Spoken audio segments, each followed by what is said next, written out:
আগামী 19 তারিখ না বাইরে তাদের সম্মেলন ঢাকা সমাবেশ প্রতি ঘরে প্রত্যেকটা ঘরে শপথ সেক্রেটারি আছেন, খালি দেখে রাখবেন কেন যায়। খালি চিনে রাখেন কারা কারা 19 তারিখে জামায়াতের সমাবেশে যায়, এরপরে দেখতেছি। এভাবে প্রকাশ্যে হামকি ধামকি দিচ্ছেন গাজীপুরের কাপাসিয়া উপজেলার এক বিএনপি নেতা। বিএনপির এই অতি ক্ষমতার দম্ভ বিএনপিকে মাটিতে নামাবে। যার যার আদর্শের রাজনীতি সে করবে, কিন্তু এভাবে পেশি শক্তির জোরে কাউকে অপদস্থ করার মানসিকতা আওয়ামী লীগের আপন ভাই বানাবে এই বিএনপিকে। বিএনপি কি আওয়ামী লীগের চেয়েও বেশি ক্ষমতাবান? নিজেদের নেত্রীর বাসার সামনে থেকে একটা বালুর ট্রাক সরানোর ক্ষমতা যাদের ছিল না, 17 বছর যাদের আওয়ামী লীগের একটা পশম ফেলানোর ক্ষমতা ছিল না, তারা এখন কথায় কথায় অন্য দলের লোকদের দেশ ছাড়ার কথা বলে। দেখেন, চাঁদাবাজ যুবদল নেতা রবিউল ইসলাম নয়নের পিরিকটা দেখেন। জামাত শিবিরের চামড়া কুত্তা দিয়া কামড়া। জামাতের সমাবেশ ঘিরে বিএনপি, ছাত্রদল, যুবদল ভয়াবহ এক মিশনে নেমেছে। শুধু হামকি ধামকি নয়, তারা মিথ্যা প্রোপাগান্ডাও ছড়াচ্ছে ব্যাপক হারে। একটা স্যাম্পল দেখাই।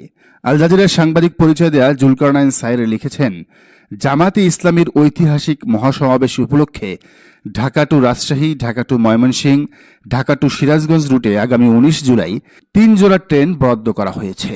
এই 3 জোড়া ট্রেন জামাতের আবেদনের প্রেক্ষিতে দেয়া হয়েছে বলে জানা গেছে। দলটি এ সকল ট্রেনের সকল খরচ নিজেরা বহন করবে বলেও চিঠিতে প্রকাশ পেয়েছে। নাইস, মানে কাজটা কিন্তু অবৈধ নয়, বৈধভাবেই সব প্রক্রিয়া শেষ করে ট্রেন বুকিং দিয়ে সেই টাকাও পরিশোধ করেছে জামায়াতে ইসলামী। তারপরও বিএনপি পন্থী জুলকারনাইন সায়েরদের চুলকানিমূলক অনুসন্ধান দেখেন। মজার ব্যাপার কি জানেন? এই স্ট্যাটাস আবার নিজের ওয়ালে শেয়ার দিয়েছেন চাঁদাবাজ নয়নের সর্দার যুবদলের কেন্দ্রীয় কমিটির সভাপতি আব্দুল মোনায়েম মোল্লা। মানে খেলাটা কোন লেভেলে চলছে চিন্তা করতে পারেন। কিন্তু কেন বিএনপি জামায়াতের বিরুদ্ধে এভাবে উঠে পড়ে লেগেছে? রাজনীতি বিশ্লেষকরা বলছেন, 19 জুলাইয়ের সমাবেশটা হতে যাচ্ছে বাংলাদেশের রাজনীতির ইতিহাসে সবচেয়ে বড় সমাবেশ। জামাতে ইসলামী 10 লাখের কথা বললেও লোক হবে 20 লাখেরও বেশি, কেননা সাধারণ জনগণও এখানে যোগ দিবেন। বিএনপির খারাপ লাগাটা এখানে, হিংসায় তারা জ্বলে পুড়ে ছারখার হয়ে যাচ্ছে।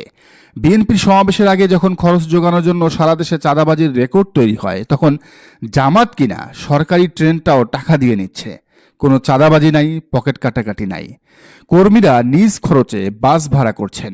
এভাবে কাজ করলে তো জনগণ সামনের ইলেকশনে জামাতকেই বেছে নেবে, জামাতের জনপ্রিয়তা বেড়ে যাবে। তাই সম্মিলিতভাবে তারা অপপ্রচার আর হামকি ধামকি দিয়ে যাচ্ছে, যাতে এই সমাবেশ নস্যাৎ হয়, বিতর্কিত হয়।